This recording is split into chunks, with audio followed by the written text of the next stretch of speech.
Look what I found. Isn't that great? We've done copies. Yeah, but I don't think I remember a hardback edition. I forgot there was ever a time they even published poetry in hardback. Hell, I forgot there was even a time that they published poetry at all. I am not going to be able to sleep in this heat tonight. I wonder if this is worth something. I'm sure it's not. Well, you never know. First edition, hardback, mint condition. The Academy Fellowship. No, it was the Wallace Stevens Award. That's right, isn't it? This book was a big deal. It wasn't that big a deal. In those circles, it was. Those were small circles. Dedicated to my Violet. That's sweet. Christ.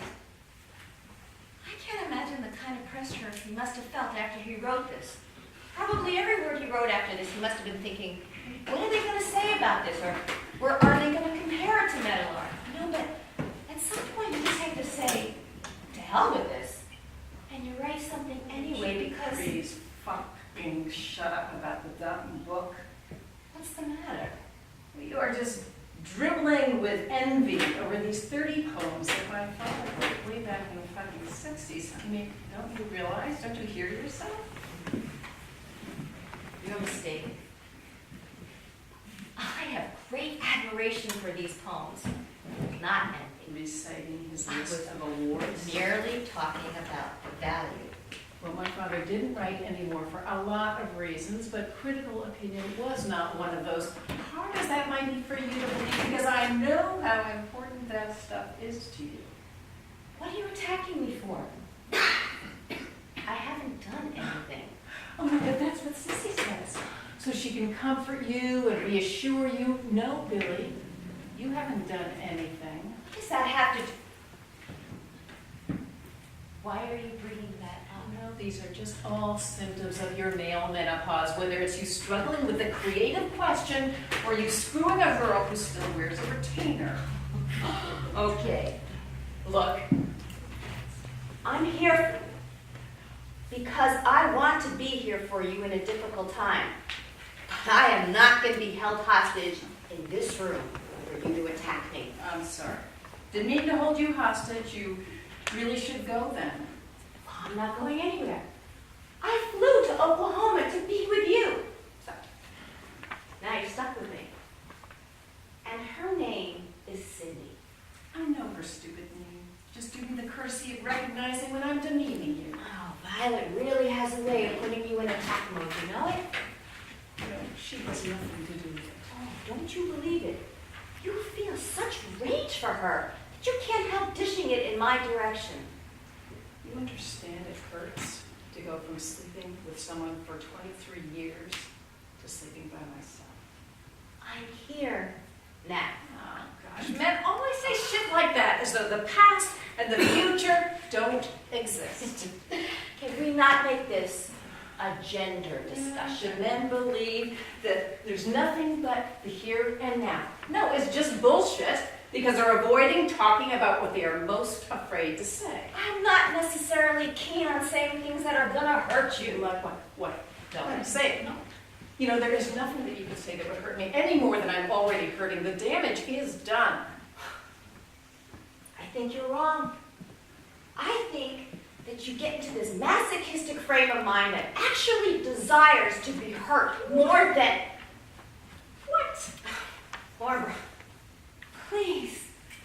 We have enough on our hands already with your parents right now. Let's not revisit this. Revisit? When did we visit this in the first place?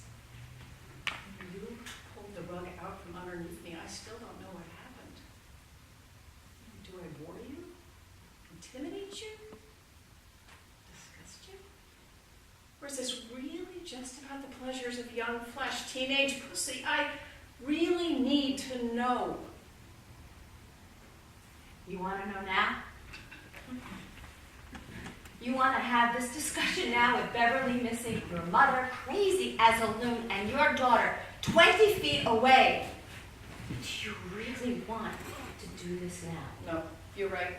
I'll just hunker down to a cozy night's sleep next to my husband.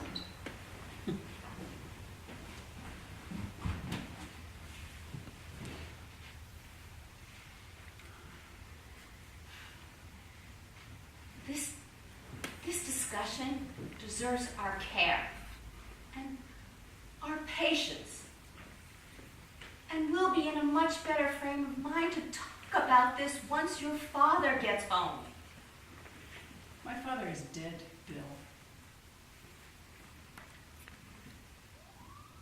Later that night, red and blue police flashers bounce across the exterior of the house. The rest of the house is dark. Jonna, wearing a robe, quietly knocks. Excuse me, it's John. What is it? Excuse me? The sheriff's here. They found your father. He's dead. Oh, dear God. Violet enters.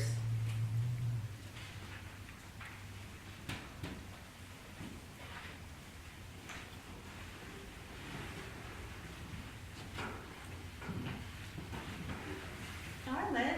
I adore you.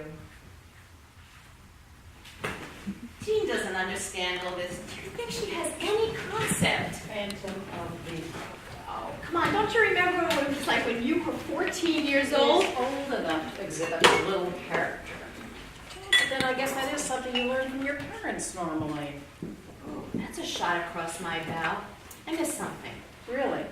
Instilling character, our burden as parents. I got that part.